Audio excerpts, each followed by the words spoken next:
하나님께서 때에 맞게 주시는 은혜가 얼마나 귀한지 몰라요.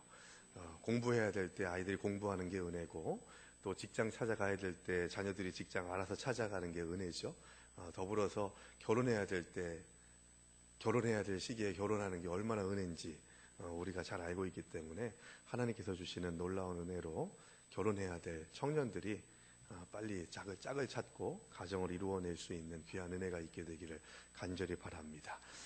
저는 우리 화평교회 청년들 가운데에서 한 사람이라도 내 인생을 내 스스로 즐기기 위해서 결혼하지 않겠다고 하는 그런 생각은 갖지 않았으면 좋겠다는 마음으로 기도하고 있는데, 여러분, 가정을 통해서 이루고자 하시는 하나님의 놀라운 역사하심이 있기 때문에 여러분들이 자녀를 위해서, 또 여러분들이 가정을 위해서 기도하시기를 부탁을 드립니다.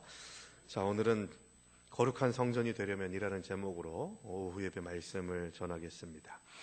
하나님께서 우리들에게 주신 귀한 사명들을 생각해 볼 때 놀라운 역사하심이 우리들의 삶에 나타나고 있음에도 불구하고 정작 우리는 느끼지 못할 때가 참 많이 있습니다. 지난주 우리 김보영 목사님이 오셔가지고 말씀 전해주셨습니다만, 그때 목사님이 예배 끝나고 난 다음에 성도님들이 말씀을 참 잘 들으신다고, 그래서 참 은혜가 되고 나도 위로가 됐다라고 하는 그런 말씀을 주셨었습니다. 여러 가지 그런 경험들과 환경들, 상황들, 이런 것들이 하나님께서 주시는 은혜 가운데에서 더 구체적으로 드러나고 또 감사해야 되는데 우리가 그것을 느끼지 못할 때가 참 많이 있죠. 그래서 김보현 목사님 얘기 듣고 그래, 나는 행복한 목사였지 하는 그런 생각을 다시 한번 하게 됐습니다. 이렇게 건강하고 또 주님을 향해서 열심으로 바로 서려고 하는 우리 화평교회 성도들이 함께하는 이 화평교회에서의 목회가 얼마나 감사한지 여러분 땡큐입니다. 감사합니다. 그런데 그런 마음으로 우리의 삶을, 우리의 하루하루를 감당해 나아가려고 하는 그런 고백이 있어야 돼요. 그러려면 어떻게 해야 됩니까? 서로를 존중해야 되고 또 존경까지도 해야 되고 귀하게 여길 수 있어야 되는 것이죠.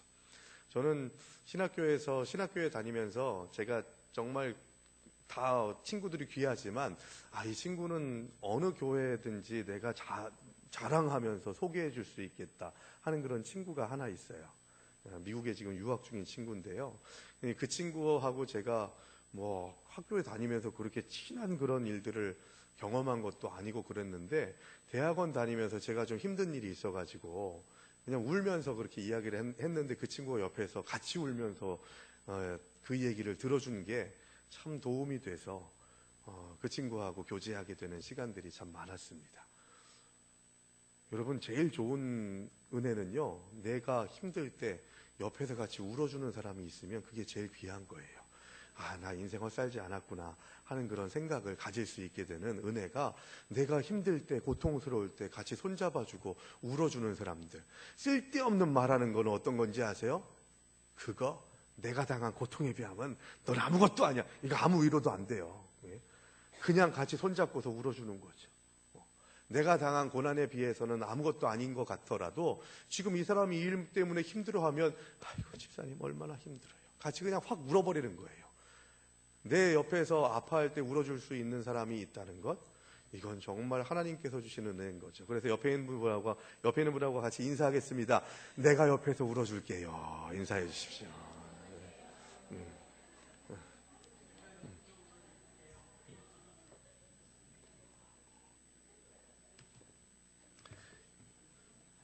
여러분, 이 얘기는 뭐예요? 내가 옆에서 울어줄 수 있어요 라고 하는 얘기는 그 사람이 아플 때 그냥 무턱대고 내 편 돼주겠다는 거예요. 그런 얘기 있더라고요. 저는 거기에는 동의는 하지 않는데 어떤 목사님에 대해서 이야기할 때 그런 얘기를 하더래요. 한경직 목사님이 목회를 하실 때 한경직 목사님의 성도들이 그런 얘기를 하더래요. 한경직 목사님이 그러시겠습니까마는, 한 목사님이 그 목회를 하실 때 성도들이 그런 얘기를 했다는 거예요. 나는 목사님이 도둑질을 하라고 하면은 나는 도둑질 할 거라고. 한 목사님이 도둑질 하게 하겠어요? 그만큼 서로에 대한 신뢰관계가 있다는 것 아니겠습니까? 참 귀한 은혜가 있는 것 같아요. 그러니까 한 목사님이 도둑질을 하라고 하면은 나는 무슨 이유가 있겠지 하면서 도둑질을 하겠다고 하는 그 성도의 마음에는 뭐가 깔려 있냐면, 한 목사님이 하나님이 기뻐하지 않으시는 일들은 하지 않을 사람이다라고 하는 신뢰감이 있는 거죠. 그리고 그렇게 악독하고 험악한 일을 시키지 않으실 것이라고 하는 그런 인격도 믿는 거고, 서로에 대한 신뢰관계, 이게 정말 중요해요, 여러분. 성도와 성도가 같이 함께 믿음의 방패로 계속해서 그 문제들을, 공격들을, 사단의 불화살을 막아내려면 연합이 있어야 된다는 거예요. 그러니까 하나님의 전신갑주를 얘기할 때 믿음의 방패라고 돼 있잖아요. 그 믿음의 방패가 지난번에 그 성경 말씀 전할 때 설명을 해드렸습니다만, 그냥 혼자서 갖고 있는 방패가 아니라 그때 당시에 로마 군대에서 가지고 있었던 방패는 뭐냐면 직사각형으로 된 큰 방패예요. 한번 영화 같은 데 보시면 그런 방패를 들고 있는 사람들을 볼 거예요. 검투사들이나 그렇게 육탄전을 하려고 할 때 쓰는 방패는 동그랗게 여기에 붙어 있는 방패를 쓰는 거고요. 그런데 전쟁에 나아가가지고 군대로서 이 전투를 감당하려고 할 때에는 이 거의 자기의 키 정도 되는 그 직사각형의 방패를 만들어 딱 하는데, 로마 군인들에게 있어서의 이 방패는요, 다른 나라의 방패와는 좀 달랐어요.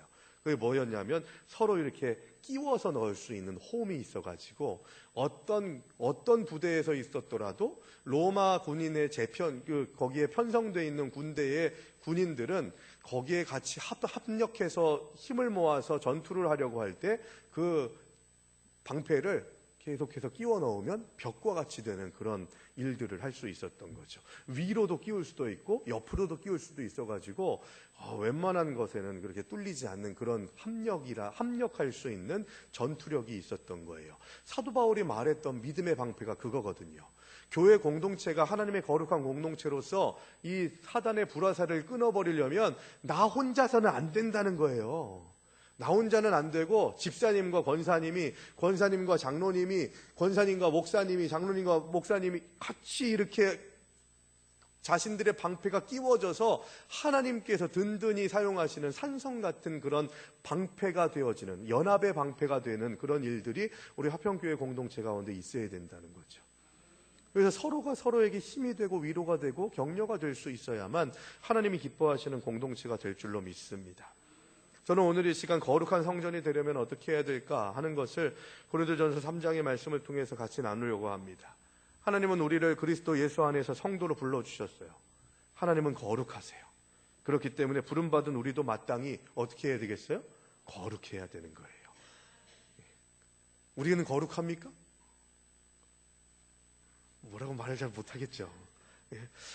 성경은 거룩하다고 얘기를 하는데, 나 아까 밥 먹으면서도 막 속마음에 좋지 않은 생각을 막 했는데, 막 누구 정죄하고 판단하고 심판하려고 하고 막 그런 마음이 있었는데 하는 그런 생각들을 가지고 있다 보니까 난 거룩하지 않은데 하는 그런 생각들을 가지기도 합니다.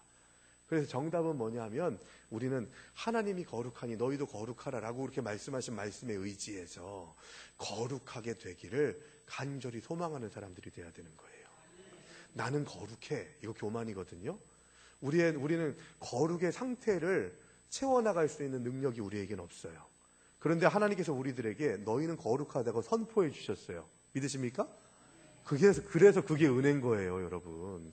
내 상태는 아직 거룩하지 않은데 하나님께서 인정해 주셨다는 거예요. 그래서 그 은혜가, 그 감격이 너무나도 감사하고 기뻐서 더욱더 거룩해지기 위해서 주님 오시는 그날까지 거룩을 사모하는 성화의 삶을 살겠다고 다짐하는 사람들이 바로 성도들이라는 것이죠. 그래서 스스로 만족할 수 없어요. 거룩의 분량에 대해서는. 나는 거룩한 사람이야, 이런 사람이 될 수는 없는 거죠. 왜냐하면 우리는 계속해서 연약하고 부족하기 때문에 그 연약하고 부족함을 하나님을 바라보고 주님 내가 이거 잘못했죠 하면서 끊어내고 다시 세워나가려고 하는 그런 열심과 노력이 있어야만 하나님께서 주시는 거룩함으로 한 걸음씩 한 걸음씩 나아가는 겁니다. 그래서 거룩하게 되어져 가는 사람들이다라고 하는 고백이 우리에게 있어야 되는 거죠. 하나님께서 우리에게 선언적으로 너희는 거룩하다고 약속해 주셨는데 그 약속해 주신 말씀에는 합당하지 않고 부족하기 때문에 계속 그 부족함을 통감하면서 연약함을 고백하면서 주님의 능력으로 거룩하게 하소서, 깨끗하게 하소서, 변화되게 하소서, 이 고백이 저와 여러분들의 고백이 되어야 한다는 것입니다.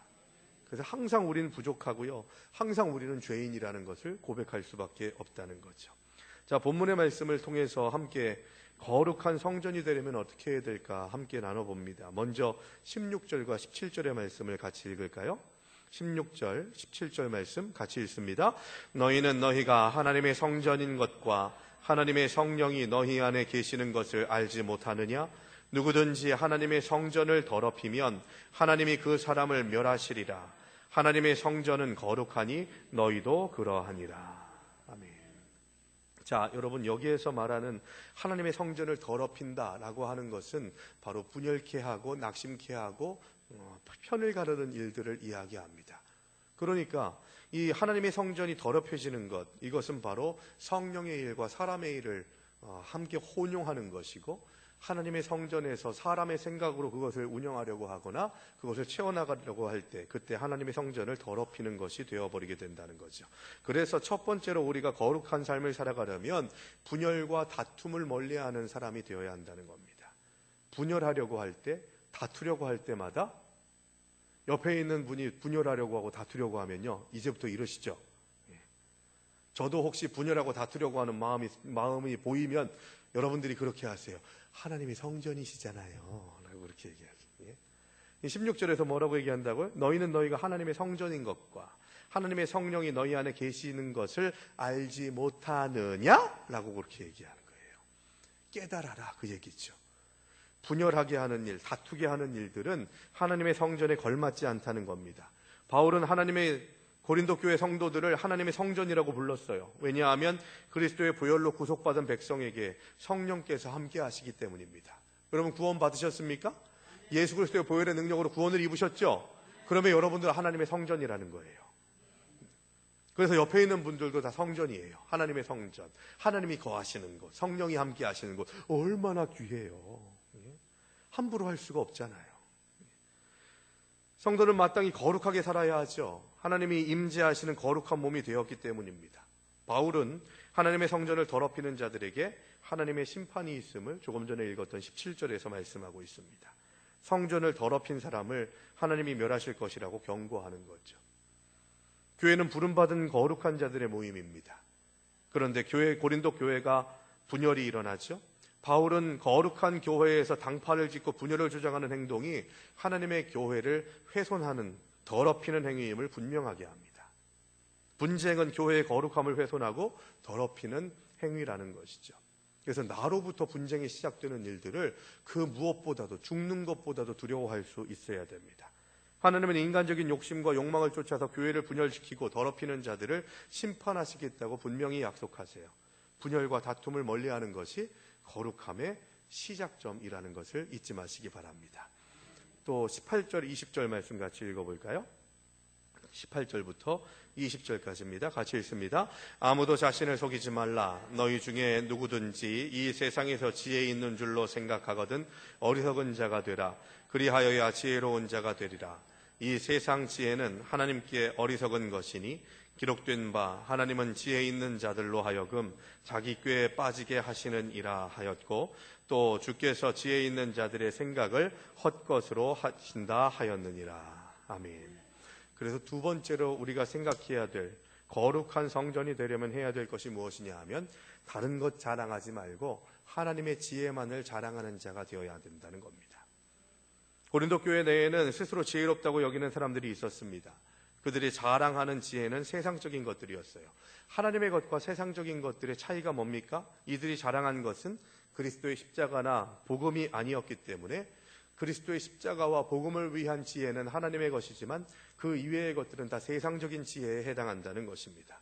우리가 하려고 하는 일들, 우리가 계획하는 일들이 그리스도가 드러나고 십자가가 드러나는 삶이면 그것은 하나님이 기뻐하시는 삶이 되는 것이지만, 내가 드러나고 인간적인 업적이 드러나게 되면 하나님이 기뻐하시는 삶을 살 수 없게 된다는 겁니다.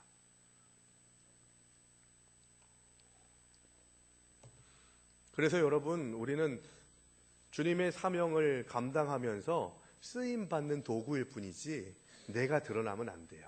그래서 우리 개신교인들이 제일 중요하게 생각하는 것은 우상화하는 그런 어떤 것들도 배격한다는 그런 메시지를 우리는 많이 받죠. 그래서 저는 여러분, 저 제 거 그런 거 절대 만들지 마세요. 제가 죽어서도 만들지 마세요. 그 뭐 화평교회 몇 년부터 몇 년까지 흉상을 제작한다거나 막 그래가지고 이렇게 제 거 만들지 마세요. 예, 저는 좀 저는 하나님께 칭찬받기를 원해요. 그래서 이 흉상을 만들고 막 그렇게 하는 그런 것들은 이 개신교의 전통에는 적절치 않거든요. 그래서 하나님께서 주시는 그 은혜 가운데에서 쓰임받은 것을 감사할 뿐이지 내가 드러나게 되는 것은 철저하게 배격할 수 있어야 돼요.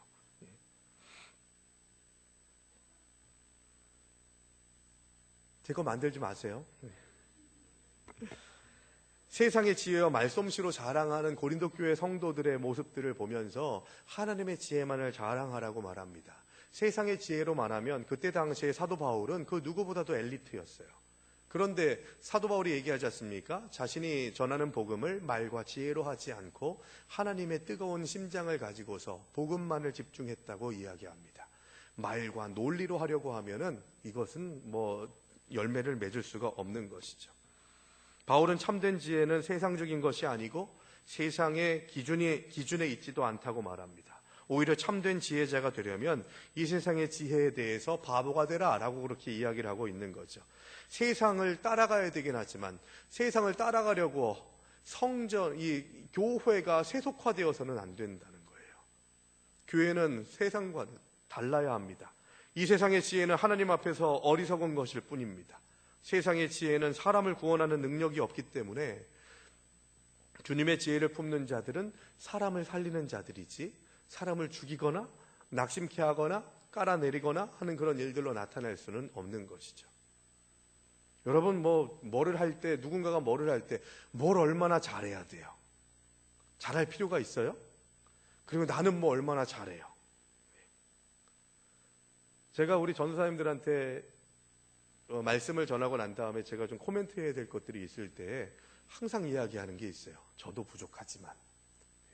근데 저는 전도사님들을 좀 교육해야 될 사명이 있지 않습니까?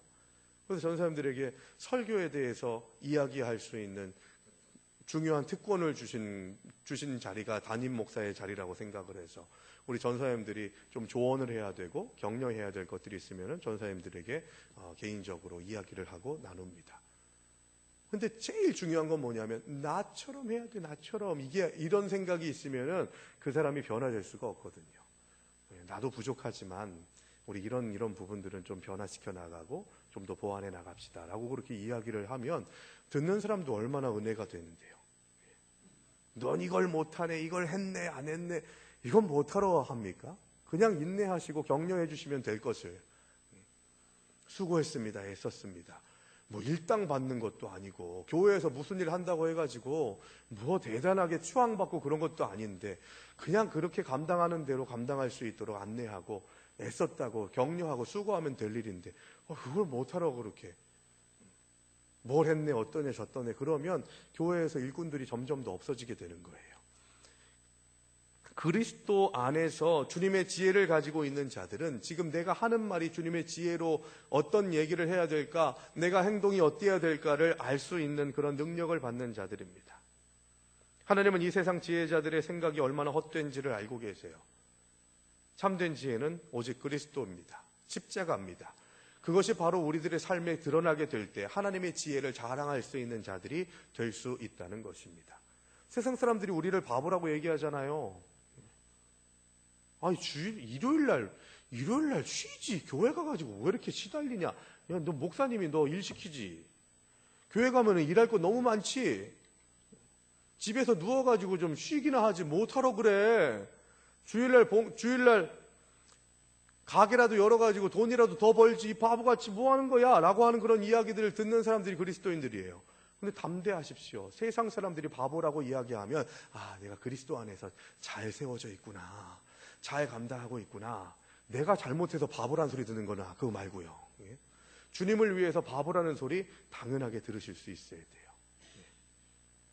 그래야 주님의 지혜가 보이고 주님의 지혜로 세상을 이기는 믿음의 사람들이 될 줄로 믿습니다. 마지막 세 번째 21절에서 23절 말씀 같이 읽을까요? 21절에서 23절입니다. 같이 읽습니다. 그런즉 누구든지 사람을 자랑하지 말라. 만물이 다 너희 것임이라. 바울이나 아볼로나 게바나 세계나 생명이나 사망이나 지금 것이나 장래 것이나 다 너희의 것이요 너희는 그리스도의 것이요 그리스도는 하나님의 것이니라. 아멘. 그래서 우리가 거룩한 성전이 되려면 마지막 세 번째로 해야 될 일이 무엇이냐? 바로 그리스도께 집중해야 된다는 것입니다. 바울은 고린도 교회 성도들에게 더 이상 사람을 자랑하지 말 것을 명령합니다. 21절에서 말씀하고 있죠. 그것은 그리스도의 십자가 외에 다른 인간적인 것들을 자랑하지 말라는 겁니다. 복음에서 벗어나서 인간의 지혜를 쫓고 인간의 능력을 추앙하는 것을 하지 말라는 거예요. 그리고 그런 인간에 집중하고 인간에 중독되는 삶을 내려놓고 그리스도께 집중하라는 거예요. 그리스도를 부르고 그리스도를 만나고 그리스도를 함께 체험하며 동행하는 그런 결단이 우리들에게 있어야 된다는 겁니다. 바울은 고린도 교인들이 오직 복음의 본질인 그리스도의 십자가에 집중할 것을 요구하고 있습니다. 바울이나 아볼로나 게바나 그리스도의 십자가에 비하면 아무것도 아니라는 것이 22절에서 선포되고 있지 않습니까? 그들은 단지 복음을 위해서 하나님께 부름받은 그리스도의 일꾼들일 뿐입니다. 다 하나님의 것이라는 거예요. 너희는 그리스도의 것이요 그리스도는 하나님의 것이니라. 다 하나님의 것이라는 거예요. 내가 하는 일들이 다 하나님께 속한 것이 되어야만 하나님의 일꾼으로서 거룩한 성전으로서의 사명을 온전히 감당할 수 있게 된다는 겁니다. 3년 전에 저는 금강정사 대출해서라도 살까 하는 그런 생각을 잠깐 했었습니다. 팔겠대요, 금강정사가. 근데 그거 안 한 거 얼마나 감사한지 몰라요. 건축해가지고 재정적으로 무리해가지고 이단으로 넘어가는 교회들 많이 있는 거 보잖아요. 건축하기 위해서 그 교회 성도들이 얼마나 기도했을까요?